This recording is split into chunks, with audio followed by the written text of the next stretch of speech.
Pirkei Avot, Perek Dalet, Mishnah 4. Il y a ici un enseignement unique. Dans tout le Talmud, on ne retrouve pas d'enseignement du même auteur. Ici, il s'agit de Elisha ben Avouya.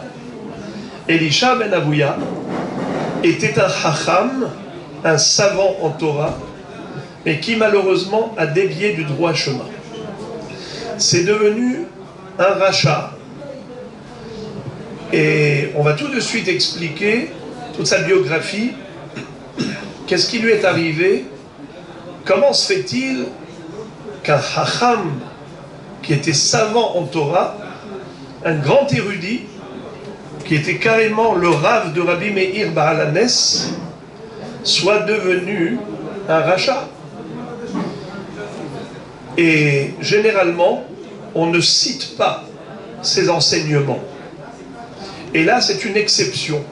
Et on va essayer de comprendre pourquoi, bien qu'en général, on ne cite pas des enseignements d'un rachat, comme le dit la Gemara, qu'il ne faut pas étudier la Torah chez des gens négatifs. Comme il est écrit dans le Passouk, Ki sifte kohen ishmeru da'at, ve'torah yevakshu mipihu, ki malach Hashem tsevaot hu. Im harav dome le malach Hashem tsevaot, yevakshu Torah mipihu, ve'im lav al yevakshu. C'est-à-dire que la Torah, il faut l'étudier que si le Rav ressemble à un ange. Sinon, il ne faut pas étudier chez lui. Et la Gemara va poser la question, elle va dire, alors dans ce cas-là, comment se fait-il que Rabbi Meir Baal HaNes ait continué d'apprendre la Torah de Elisha ben Avouya, bien qu'il soit devenu un grand rachat? Eh bien, la Gemara répond que Rabbi Meir Rimon Matzah Tocho Achal ou Klipato Zarak. Il a trouvé une grenade, il a mangé le fruit et il a jeté l'écorce. Ça veut dire que Rabbi Meir était de ce niveau d'être capable de trier, de prendre le bon et de rejeter le mauvais. C'était ça la force de Rabbi Meir. Et de ce fait, on a compris comment se fait-il que oui, lui il a étudié. Mais en général, on ne cite jamais des enseignements de Elisha ben Avouya. Alors pourquoi cette fois-ci, oui, exceptionnellement? Lisons et on va voir qu'est-ce qu'il nous enseigne. Elisha ben Avouya Omer, Halomed Yeled, les Mahoudomé. Celui qui étudie la Torah lorsqu'il est encore jeune enfant. À quoi ressemble-t-il l'idiot Ketouva al-Neyar Hadash?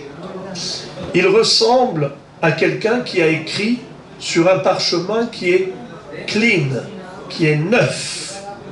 L'écriture est claire, limpide. Vehalomed Zaken les Mahoudomé. Celui qui apprend qu'une fois qu'il a vieilli, l'idiot Ketouva al-Neyar Mahouk. C'est comme de l'encre qui a été inscrite sur un parchemin qui est gratté, qui est effacé. Quand on va gommer un parchemin, eh bien c'est rugueux. Quand vous allez écrire avec de l'encre, je ne sais pas si vous vous souvenez de la plume dans l'encrier, et ensuite sur du papier gratté ou du parchemin qui a été gommé, eh bien l'écriture n'est pas belle. Voilà. Comme pour dire, il faut étudier quand on est jeune. Ce sera beaucoup plus simple, ce sera mieux intégré que lorsqu'on apprend une fois âgé. Très bien. Bon principe. Mais pourquoi est-ce qu'il a enseigné cela? Et pourquoi est-ce que nous, on a choisi de parmi tous ces enseignements uniquement ce principe-là. Alors, on va commencer à travailler pour essayer de comprendre l'état d'esprit de Elisha ben Avouya. Elisha ben Avouya, il est dit de lui qu'il a fait partie des 4 grands maîtres qui ont eu le courage d'entrer dans le verger. C'est comme ça que la Gemara appelle le Pardes. Pardes, c'est un endroit où il y a des arbres fruitiers. Un verger. Ils étaient 4. Rabbi Akiva, Ben Zoma, Ben Azaï et Elisha ben Avouya. Et que veut dire qu'ils ont pénétré le verger? Rashi nous explique que c'est juste une illustration. En réalité, ils sont montés dans le monde divin. Ils connaissaient les noms qu'il fallait, les saints noms qu'il fallait prononcer pour monter au ciel et pour entrer dans le monde angélique et carrément le monde divin. Et c'est là que il y a eu des répercussions, des retombées très graves. Il y en a un qui est carrément décédé. L'autre, il est devenu fou, il a perdu la raison. Ben Zoma et Ben Azaï. Rabbi Akiva, il est le seul duquel il est dit Nechnas Beshalom, Veyatsa Beshalom. Rabbi Akiva, il est rentré, il est sorti indemne, sain et sauf. Il est rentré, il est sorti en paix. Mais Elisha ben Avouya, chez lui c'était très grave. C'est que Kitsetz Banetirot, il a arraché cruellement tous les arbustes du verger. Qu'est-ce que ça veut dire? C'est une façon de parler pour dire il a commis une chose très grave. Laquelle? C'est que lorsqu'il était là-haut, il a vu carrément le trône divin où Hachem est installé, entouré de myriades d'anges. Mais il y avait un ange dont la Gemara donne le nom, Matatron. Généralement, il ne faut pas prononcer le nom pour rien. Eh bien, cet ange-là, c'est le plus grand des anges, et il a le mérite d'inscrire les mérites d'Israël dans un livre. Quelle est la fonction de ce malach? C'est d'écrire les Zruyot Israël, d'enregistrer tous les mérites du peuple juif.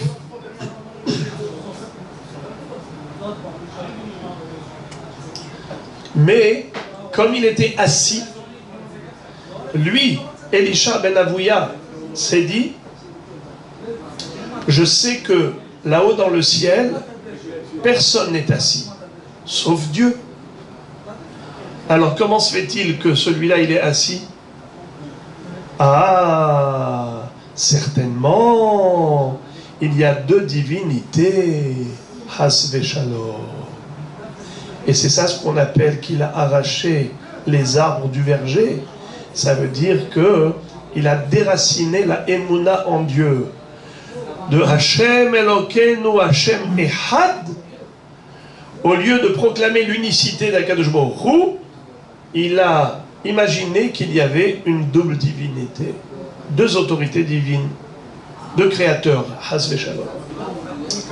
La Gemara raconte d'ailleurs quelque chose qui paraît même un peu étrange, c'est que là-haut dans le ciel, on a donné une sanction à cet ange. Et on lui a dit, pourquoi tu ne t'es pas levé pour pas induire en erreur Elisha ben Avouya? À cause de toi, il est devenu rachat. Comment il est devenu rachat? C'est que, à partir du moment où il a décidé que Has Shalom, il y avait une double divinité, eh bien, Akadosh Baruch Hu a dit, puisque tu y crois en cela, tu ne reconnais plus l'unicité d'Hachem, eh bien, tu ne peux plus faire teshuva. Je t'ai fermé les portes de la teshuva. Toi, tu étais un grand chacham en Torah. Et c'est ça, ce que tu penses, c'est ça ton état d'esprit? Finish. Shuvu banim shovavim, chutz me'acher. Tout le monde peut faire teshuva, sauf l'autre. Et pourquoi est-ce que Elisha ben Avouya, on l'a appelé un autre? Parce que le jour où il a entendu, d'ailleurs les Chachamim nous disent que ça s'est passé le jour de Kippour, où il était à cheval derrière le Kodesh HaKodashim. Il a dit ici, de toutes les façons, je ne mériterai pas le monde futur, au moins que je profite de ce monde. Et désormais, qu'est-ce qu'il a fait? Il est parti voir une femme de basse classe. Et quand il a sollicité, elle lui a dit, mais toi, tu es un chacham, comment tu peux demander une chose pareille? Devant elle, le jour de Shabbat, il a arraché un légume du sol. Interdit de cueillir des fruits Shabbat. Alors il a voulu lui montrer qu'il n'y croit plus en la Torah et qu'il n'est plus pratiquant. Et elle a dit, Shma mina ahero, sous-entendu que cet homme n'est plus le même. C'est un autre. Ce n'est pas le Chacham qu'on connaissait, ce Rabbi Elisha ben Avouya. C'est un autre. Et c'est comme ça qu'il a porté le nom de Aher. Et figurez-vous que ce même ange, ce même malach, qui avait l'habitude d'inscrire tous les mérites d'Israël dans ce livre, Kol Ma'asecha Basefer Nichtavim, toutes tes actions sont enregistrées là-haut. Il s'est mis à effacer tous les mérites de Elisha Aher, de Elisha ben Avouya. Cet homme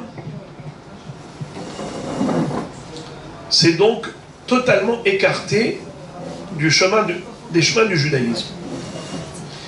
Malgré tout, son élève Rabbi Meir Baal HaNes, continuait d'apprendre la Torah chez lui.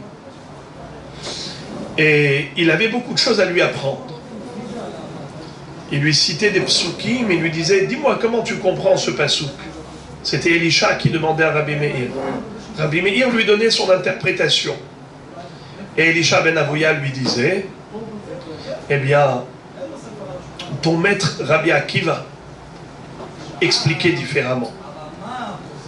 L'un des psukim qu'il lui a cité, il lui a dit, explique-moi ce pasouk, Tov aharit davar mereshito.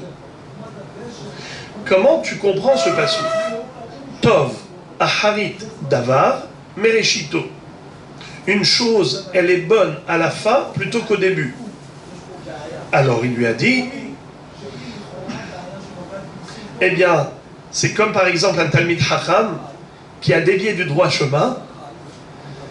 Au début, s'il fait teshuva à la fin, tout ira bien pour lui, car tout est bien qui finit bien. Tov aharit davar mereshito. Elisha ben Avouya lui dit, non. Ton maître Rabbi Akiva a interprété ce pasouk différemment. Qu'est-ce qu'il a dit?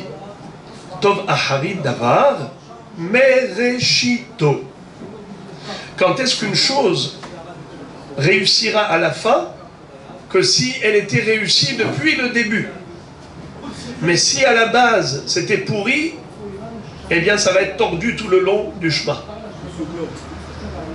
Et il lui dit, Bihaya Maase. Moi-même, je suis le fruit de cette expérience. C'est-à-dire, sache que moi, si je suis comme ça aujourd'hui, ce n'est pas de ma faute. C'est la faute de mon père. Car le jour de ma Brit Mila, mon papa a invité, comme il était très riche, tous les gens de Yerushalayim. Il y avait des Talmidei Chachamim, il y avait ceux qui ne l'étaient pas. Et à ce moment-là, les grands Chachamim qui étaient présents, comme Rabbi Eliezer et Rabbi Yoshua ben Hanania, Rabbi Eliezer ben Orkanos, ils étudiaient la Torah. Ils ont dit les autres bavardent, ils papotent. Nous, on a de quoi faire. Et ils se sont mis à étudier Torah, Nevi'im, Ketuvim. Et du coup, il y a eu comme un feu qui les a entourés. Comme dit la Gemara, Hayu advarim me'irim smechim ubaim kintinatan mis-Sinai. Comme lorsque la Torah était donnée, c'était dans un feu flamboyant. C'est ce qui s'est passé à ce moment-là. Alors le père de Elisha ben Avouya, comment il s'appelait? Avouya. Il est venu en poussant des cris. Il a dit, mais au secours, vous êtes venu incendier ma maison? Et ils lui ont dit non. Ce n'est pas un feu qui brûle, c'est une lumière qui éclaire. Kiner mitzvah et Torah or. Alors, il leur dit, si c'est cela la force de la Torah, mon fils désormais, si il vit, s'il survit après la Brit Mila et que tout ira bien, il sera en bonne santé, désormais je le consacrerai à la Torah. Et regardez ce que va dire Elisha de son père. Ulfi shelo haita kavanato la shamaim, lefikach lo nitkaima bi. Mais comme la kavana, l'intention de mon père n'était pas les shem shamaim, c'est la raison pour laquelle la Torah que j'ai étudiée n'a pas tenu en moi. Alors j'ouvre une parenthèse. D'abord, il a voulu lui expliquer que Tov Aharit Davar Mereshito, la réussite d'une chose à sa fin dépend de son début. Si l'arbre il est tordu au début, eh bien il sera entièrement tordu. Si on commence et la pierre angulaire elle n'est pas bien stabilisée, eh bien la construction, l'immeuble va tomber un jour. Il faut que le réchit, que tous les débuts soient bons, stables. Alors, la question entre parenthèses, c'est de savoir comment Avouya, le père de Elisha, parce qu'il n'avait pas de Kavana, Leshem Shamaim, par rapport à son fils, eh bien ça a été une raison suffisante pour qu'il dévie du droit chemin. C'est juste incompréhensible. Premièrement, on a une règle. Les rolam ya'asok adam batorah ou bamitzvot afilu shelo lishma shemitor shelo lishma balishma. Premièrement, c'est que toute personne ne doit pas attendre d'avoir une intention pure pour s'engager dans Torah et mitzvot. On peut accomplir la volonté divine même si on est intéressé. Car au début on le fait par intérêt, mais ensuite on arrivera à faire les choses vraiment les Shem Shamaim, que pour l'amour du ciel. Alors pourquoi est-ce que le fait que le papa de Elisha ben Avouya ait eu une intention en disant « Ah, si c'est cela la grandeur de la Torah, eh bien je consacrerai mon fils à la Torah. Qu'y a-t-il de mal ?»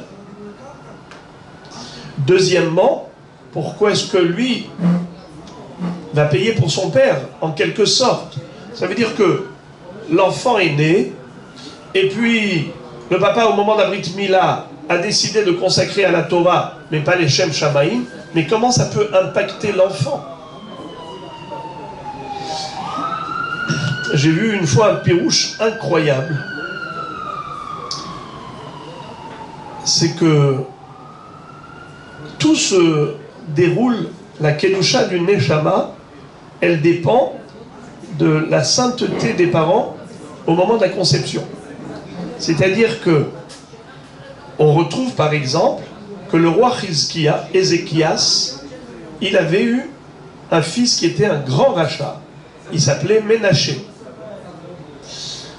Vous savez combien Hizkia était tzaddik? Il a entraîné tout le peuple juif à l'étude de la Torah. Vous savez combien Ménaché était rachat? Il a installé une idole dans le Saint-Temple.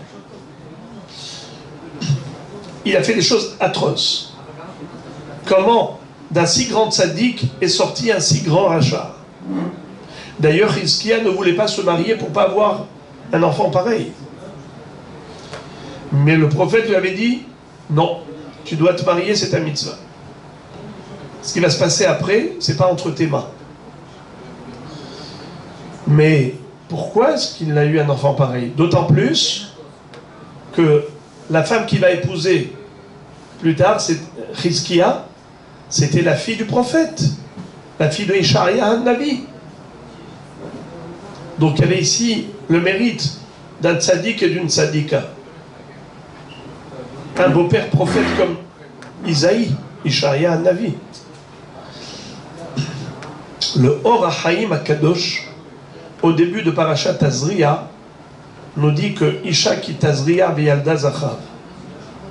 Une femme qui va semer et donnera un enfant, un garçon. Il dit que Tazria Yalda, que la Leda, la naissance, se trouve déjà dans la conception. La marshava, la pensée des parents au moment de la conception, ça va impacter l'enfant. Attirer une neshama de Kedusha ou pas. Il dit qu'est-ce qui s'est passé ce jour-là? Comment on peut appeler une mauvaise intention? Quelle était la mauvaise intention? Eh bien, figurez-vous que ce jour-là, où la femme de Chizkia a conçu de son mari, elle avait vu un des soldats de l'armée de Sancheriv, un soldat goy, auquel elle a pensé pendant la conception. Et du fait que, au lieu de penser à son mari, elle se trouvait dans son esprit avec une image d'un goy, eh bien ça a donné cette neshama qui avait tendance pour la Touma, qui était ménagée. Eh bien, quand on dit que Avouya, le père de Elisha, a dit « Je consacre mon fils à la Torah », quand est-ce qu'il a connu la grandeur de la Torah? C'était que le 8e jour. Sous-entendu qu'auparavant, lors de la conception, il n'était pas du tout pour la Torah. Il venait maintenant à peine de découvrir. Ça veut dire que quand il a voulu avoir un enfant, c'était pour d'autres objectifs que Torah. Alors ça a impacté l'enfant. C'est comme ça que Elisha ben Avouya a voulu, entre guillemets, se décharger en faisant porter le problème qui était le sien par son père. En disant, ce n'est pas de ma faute, c'est la faute de mon père, car depuis mon début, voilà comment j'ai été conçu. Alors, une chose, elle réussit dans sa fin que par rapport à son début. Puisqu'au début, ce n'était pas bon, et bien voilà. Mais les Chachamim nous racontent qu'il y a eu des facteurs qui ont déclenché la déviation et la dérive de Elisha ben Avouya. Entre autres, c'est qu'il a vu un jour un papa demander à son fils de prendre une échelle, de grimper sur l'arbre pour aller renvoyer la mère qui couvait son nid. C'est les petits œufs. On connaît la mitzvah de Shiloh Haken, renvoyer l'oiseau, la mère oiseau, pour prendre les oisillons ou les œufs. Et la Torah nous dit à ce propos, Shaleach teshalach et ha'em ve'tabanim tikachlach le'ma'an itavlach ve'ha'arachta yamim. Si tu fais cette mitzvah, eh bien tu auras du bien et tu auras une longévité. Tu vas jouir de bonheur et de longévité. Cette même promesse de longue vie, on la retrouve à propos d'une autre mitzvah. C'est la mitzvah de Kibud Av Va'em, la mitzvah d'honorer ses parents. Eh bien, cet enfant-là, qu'est-ce qui lui est arrivé? Un accident mortel. Quand son père lui a dit, va monter là-haut pour aller chercher les oisillons et les œufs et renvoie la mère, il a raté un échelon et il est tombé à la renverse. Il s'est écrasé sur le sol aux yeux de son père, sous les yeux de son père. Lorsque Elisha ben Avouya a vu ça, il a dit, je n'y crois plus en la Torah. La Torah nous a promis bonheur et longévité pour justement ces deux mitzvot.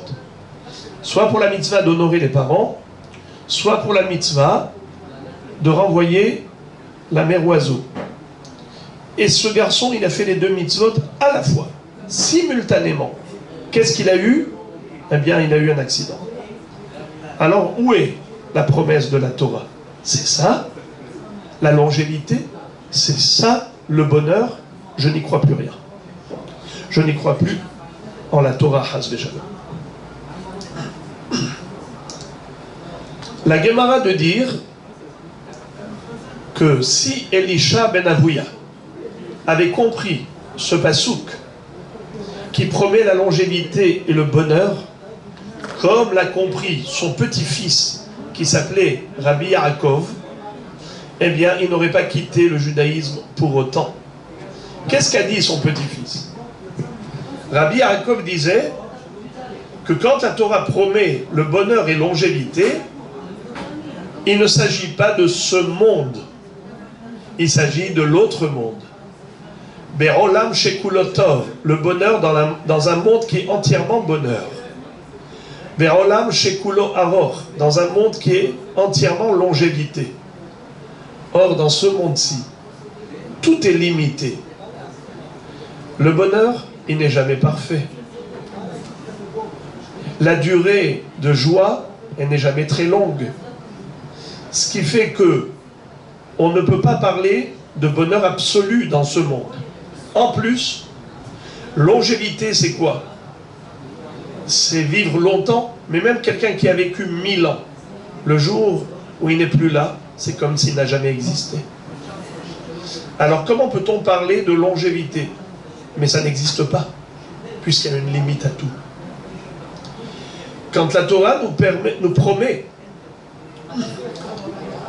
Tov, les ma'ani tavlach, ve'arachta yamin, tu auras une longue vie. On parle du monde où la vie est entièrement longue, où la vie est entièrement belle, où il n'y a pas l'ombre de la tristesse, où il n'y a pas de limite à cette vie éternelle. Eh bien, ça parle du Olam Haba. Quand la Torah nous parle de Tov et de Aror, c'est qu'elle nous promet le Olam Haba, qui est Olam Shekulo Tov, Olam Shekulo Aror. Alors maintenant, on va se poser une autre question. Pourquoi le grand-père n'a pas compris ce qu'a compris le petit-fils? Le petit-fils, il a compris que la Torah ne fait pas allusion au bonheur dans ce monde et à la longévité ici, dans ce bas monde terrestre. Pourquoi le petit-fils a compris cela et pas le grand-père? On peut expliquer la chose suivante. Il y avait une conception de vie totalement différente entre le grand-père et le petit-fils. Le petit-fils, il s'appelle Rabbi Yaakov. On le retrouve également dans Pirkei Avot.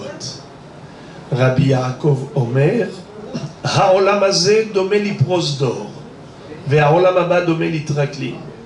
Hatken atzmecha bifrosdor, kedei shetikanes litraklim. Rabbi Yaakov nous dit que ce monde-ci ressemble à un couloir, l'autre à un palais. Prépare-toi dans la salle d'attente à rencontrer le roi dans le palais. Ça veut dire que on est dans un monde préparatoire. On est là pour se préparer pour la vie éternelle, grâce à la Torah et aux mitzvot qu'on accomplit ici-bas.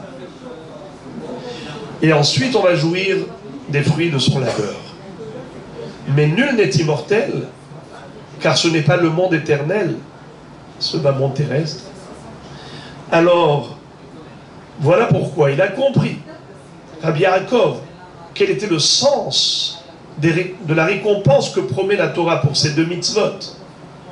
Il n'a pas commis d'erreur dans la compréhension. Alors pourquoi le grand-père, lui, n'a pas compris? Regardez ce qui se passait avec le grand-père. La Gemara nous dit, à propos de Elisha ben Avouya, Zemer Yevani lo pasak mipiv, vesifre minin hayo noshrin meheko. Il étudiait constamment la philosophie grecque, la philosophie athée, des gens athées. Et il étudiait également, et il chantait toujours des chants grecs. Il chantonnait. Eh bien, vous savez quelle est la puissance du chant? Tous les messages, on peut les faire passer par le chant. Des gens qui chantent des choses positives, avec le temps, ils vont adopter les principes positifs qu'ils ont chantés. Des gens qui chantent des bêtises vont faire des bêtises. Parce que inconsciemment, ils ont intégré ce qu'ils chantaient. C'est la force et la puissance du chant. Zemer Yevani, c'était la culture grecque qui passait par cette philosophie, par ces chants. Elisha ben Avouya, il entretenait chez lui cet esprit, l'esprit Goy. Et c'est quoi l'esprit Goy? C'est qu'on ne vit que dans ce monde. Profitons-en. Comme d'ailleurs, il lui a dit à cette femme,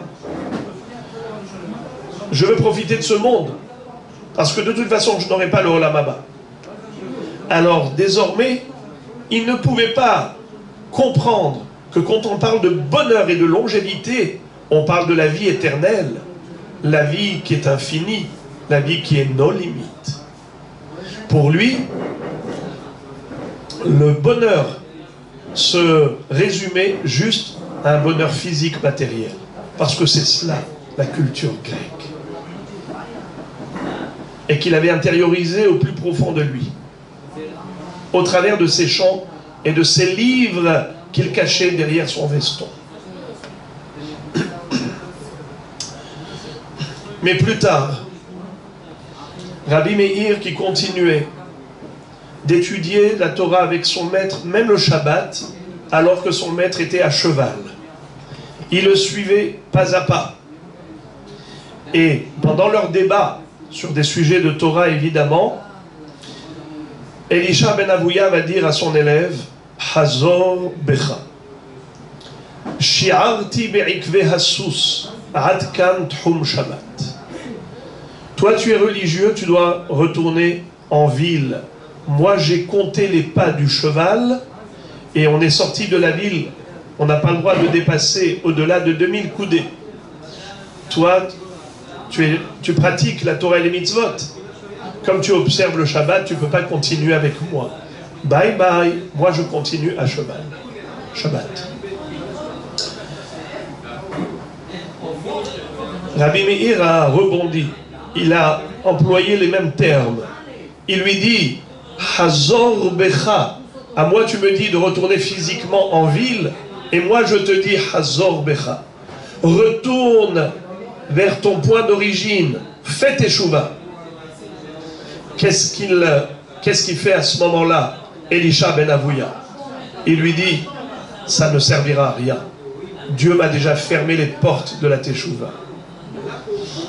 J'ai déjà entendu cette voix céleste le jour de Kippour, derrière le Kotel Amaravi, derrière le Kodesh HaKodashim. Shuvu banim shovavim chutz me'acher. Tout le monde peut faire teshuva, à l'exception de l'autre. Acher. D'ailleurs, à un moment donné, là-haut dans le ciel, quand Akadosh Baruch Hu répète la Torah des Hachamim, en disant mon fils, un tel, Réhouven, dit ça, mon fils Shimon, il dit ça. Il ne répétait pas les enseignements de Rabbi Meir Baal HaNes, parce qu'il avait étudié la Torah chez Elisha ben Avouya, chez Elisha Acher. Alors il a perdu le mérite que Akadosh Baruch Hu répète les livrets Torah en son nom. Mais après, quand Rabbi Meir a dit, mais moi, je n'ai fait que manger le fruit, mais j'ai jeté l'écorce. Je n'ai pas pris exemple de mon maître par rapport à son comportement. Je n'ai retenu que l'érudition, que son savoir. Eh bien, à ce moment-là, quand il lui a dit, Rabbi fait tchouva, il lui a dit, c'est trop tard pour moi. Finish. Il ne l'a pas lâché. Même à son chevet, sur son lit de mort, lorsque Elisha ben Avouya avait vieilli, et qu'il était mourant, Rabbi Meir était à son chevet. Il lui dit, Rabbi, fais tchouva. Il lui dit, mais c'est impossible. À cette heure-ci, encore Dieu va m'accepter. Est-ce qu'on peut agréer un homme qui fait tchouva au dernier moment de sa vie?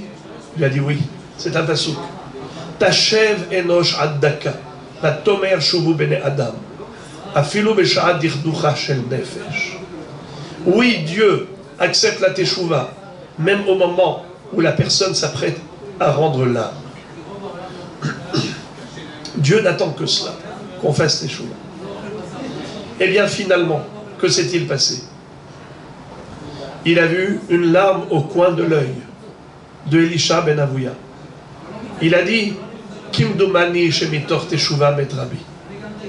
J'ai l'impression que mon maître a fait teshuva, a eu une pensée de teshuva avant de mourir. Qu'est-ce qui s'est passé après la mort? La Gemara nous raconte une chose incroyable. Ce qui s'est déroulé dans le tribunal céleste. Là-haut, dans le tribunal du ciel, on a dit, cet homme, on ne peut pas le juger, ni pour le bien ni pour le mal, ni le condamner à l'enfer, ni lui donner le Gan Eden. Il ne mérite pas le Gan Eden, toutes les avérotes qu'il a faites. On ne peut pas le mettre dans le Gehinam, il a étudié beaucoup de Torah. Alors, Walou, entre les deux mondes, une âme errante, donc sans aucune destination possible. Et voilà que Rabbi Meir, Baal HaNes, quand il a vu ça, il a dit, j'attends de quitter ce monde, moi, pour demander à ce qu'on fasse entrer sa Neshama dans le Gehinam. Au mois après, que sa Neshama sera décrassée, il pourra mériter d'aller au paradis. Mais là, il n'y a aucune destination, aucune chance. Et c'est ce qui s'est passé. Quand Rabbi Meir Baal HaNes est décédé, il y a eu de la fumée qui est sortie de la tombe de Elisha ben Avouya. 150 ans plus tard, arrive un Rav qui s'appelait Rabbi Yohanan. Rabbi Yohanan le Emora va dire Ributahi le Mikleye le Rabbe. Est-ce que c'est une grandeur que de brûler son maître, dans l'emmener dans l'enfer? Had Hava Benana, il n'y avait qu'un seul parmi nous qui était un Talmid Chacham et qui malheureusement a viré à gauche. Il s'est détourné de la Torah. Mais nous tous, les Chachamim, on ne peut pas être solidaires et le sauver. Moi, j'attends de quitter de ce monde et de le sortir de l'enfer. J'amènerai au Gan Eden. Et c'est ce qui s'est passé. La fumée s'est arrêtée après la mort de Rabbi Yohanan. Celui qui a fait le hesped de Rabbi Yohanan, l'oraison funèbre, il a dit Afilu shomer apetach lo amad befanecha rabbeinu. Toi, notre maître, Rabbi Yohanan, même le gardien du Gehinam, n'a pas pu résister et tenir devant toi. Tu es venu, tu lui as dit ouvre-moi la porte. Et tu as été prendre la Neshama de Elisha ben Avouya pour la sortir de l'enfer. Et c'est comme ça que Elisha ben Avouya, lui, va dire, et c'est ce qu'on a lu au début du cours dans Pirkei Avot, Elisha ben Avouya Omer, Halomed Yeled, Lemahu Dome, l'idiot qui trouva al Neyar Hadash, Ve Halomed Zaken Lemahu Dome, l'idiot qui trouva al Neyar Mahouk. À quoi ressemble un enfant qui apprend la Torah? À une écriture sur un parchemin neuf. À quoi ressemble celui qui étudie lorsqu'il a malheureusement connu d'autres vies? Eh bien, ça ne s'imprime pas en lui, dans son cœur, comme quelqu'un qui écrit sur un parchemin gratté, effacé, gommé. L'encre ne tient pas convenablement. Pourquoi est-ce qu'il nous dit ça? En fait, c'est qu'il a voulu raconter l'histoire de sa vie. Il a voulu dire, si je n'ai pas réussi à rester stable dans le chemin de la Torah, c'est à cause de mon père. Parce qu'au début, ce n'était pas un Neyar Halak. Ce n'était pas un parchemin qui était lisse, limpide. Il y avait un problème à la base. Comme il a dit, Tov Aharit Davar Mereshito. La chose, elle peut réussir à la fin que si elle était bonne depuis le début. Mais en réalité, c'est faux. C'est ce que lui a dit Rabbi Meir Baalanes. Il lui a dit, l'homme peut faire teshuva à chaque instant de sa vie. Et même si tu as entendu que les portes du ciel sont fermées pour toi, il y en avait un autre aussi qui a entendu la même chose, mais il a forcé la porte. C'était Rabbi Elazar ben Dordaya.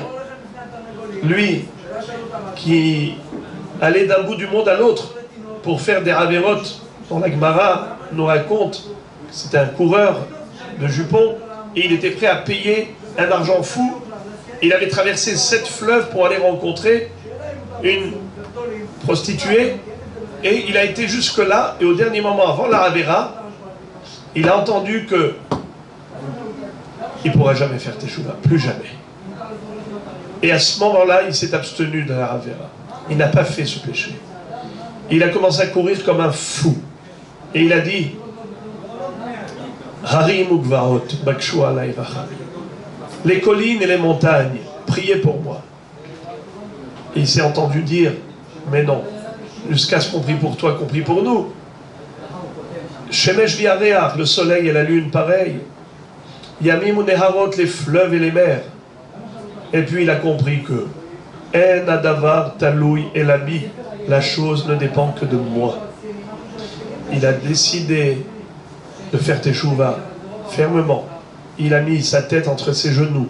Il s'est assis en pleurant, en pleurant.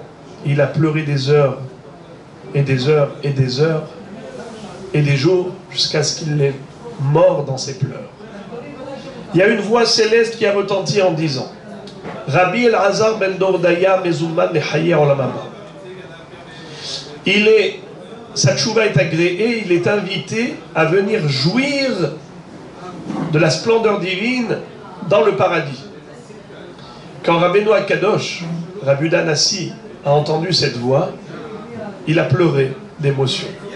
Il a dit, il y a des gens qui ont besoin de travailler toute une vie, et il y en a qui méritent leur olam haba en un instant. Non seulement que le rachat, on l'accepte quand il fait teshuva, mais en plus on l'appelle Rabbi Elazar ben Dordaya, alors qu'il n'était qu'un Elazar ben Dordaya, un moins que rien, un vaurien. Il est devenu Rabbi Elazar ben Dordaya. Quand on dit Rabbi, c'est qu'il a des élèves. Un Rab, il a des élèves. C'est qui les élèves de celui-là? Nous tous. Si on a compris qu'on peut faire teshuva en une seule décision. Eh bien, ce même Elisha ben Avouya, dans le Yerushalmi Tosfot, rapporte une histoire incroyable, que quand on a dit à Rabbi Meir qu'il y a la fumée qui sort de la tombe de son maître, il a pris son manteau et il a recouvert la tombe. Et il a dit comme ça, Lini halayla lini. Vehaya baboker imig aler tov igal. Vimlo igaler igalechanochi. C'est un pasouk repris de la Megillat Ruth. On sait que Ruth, quand elle s'est convertie au judaïsme, il y avait Boaz qui va l'épouser. Mais avant Boaz, il y avait quelqu'un qui était un proche parent de Elimelech, il s'appelait Tov. Boaz a dit, si Tov veut t'épouser, il a la préséance par rapport à sa proximité familiale avec Elimelech, puisqu'il y aura un rachat du champ agricole, et comme un hiboum. Hiboum, c'est la mitzvah du Lévira, d'épouser la belle-sœur lorsqu'il n'y a pas eu d'enfant. Alors il a dit, c'est lui qui a la préséance. Mais Tov a dit, non, je ne veux pas. Je ne veux pas épouser une Moabite. Boaz a dit donc, si lui ne veut pas, imig aler Tov, si Tov veut te délivrer, très bien, sinon c'est moi qui te délivrerai. Rabbi Meir a dit, si Tov c'est Akadosh Baruch Hu qui s'appelle Tov. Tov Hashem Lakol, Verachamav al Kol Ma'asav. Dieu est bon envers tous. Sa pitié se déverse sur toutes les créatures. Si lui, Akadosh Baruch Hu, voudra te délivrer à toi, Elisha ben Avouya, du Gehinam, très bien. Sinon, c'est moi qui vais te délivrer. Ça veut dire que il allait mettre tout son crédit de mérite au profit de son maître, au profit de Elisha ben Avouya. Ça, c'était la grandeur de Rabbi Meir. Il lui dit, Imigaler Tov Igal, Elini Halayla Lini, passe la nuit ici, comme avait dit Boaz à Ruth. Il a dit Olamazé Domé le Laïla. Ce monde-ci ressemble à la nuit. Boker, c'est le monde futur. C'est le matin qui se lève. C'est le monde de la lumière, le monde de la vérité, le monde de l'éternité. Voilà comment on a compris, un peu au travers de cette biographie de Elisha ben Avouya, que le Yetzer Hara ne croise pas les bras. Il ne lâche personne. Même un grand en Torah comme lui aurait pu dévier. D'ailleurs, dans la suite de cette Gemara, qui figure dans Masechet Hagiga, page 15, là-bas dans la suite, il y avait un élève qui a dit à son maître, je suis très frustré de voir qu'il y a des grands comme Doeg à Edomi et comme Ahitophel, qui étaient des grands en Torah. Et malheureusement, ils ont mal tourné à la fin. Alors quoi? La Torah ne nous protège pas du Yetzer Hara, elle ne nous préserve pas de glisser dans des fautes, et pas des moindres. Il lui a dit, Tina Haïta Belibam. Il y avait de la pourriture dans leur cœur. Ça veut dire que la Torah qu'ils ont étudiée, c'était sur la base de mauvaises midotes. Sur une mauvaise base. Eux, c'était la jalousie de David Ameler, Achitophel et Doeg à Edomi. C'était des gens qui étaient pleins de haine à l'égard de David, très jaloux. Mais Elisha ben Avouya, c'était des problèmes d'ordre d'athéisme, de philosophie grecque. Donc il faut faire très attention. Si on veut construire la Kedusha dans notre cœur, il faut d'abord déblayer, défricher le terrain. Retirer les mauvaises midotes, s'éloigner des mauvaises mentalités, de tout ce qui est chas v'shalom, athéisme, ou toutes sortes de cultures. Il y en a à boire et à manger, malheureusement aujourd'hui avec les moyens de communication, Internet, eh bien, ce qui fait que très facilement les personnes peuvent tomber sur des choses qui sont complètement négatives à tous les niveaux. Mais comme c'est bien filmé, avec de belles couleurs et sympathique, alors les gens boivent avec soif même des eaux amères, même du poison. Ils ne se rendent pas compte de la gravité. Donc, très important de savoir que Sour Mera va à cet homme. Éloigne-toi du mal si tu veux construire le bien. Qu'Hachem nous aide à y parvenir vers Hashem.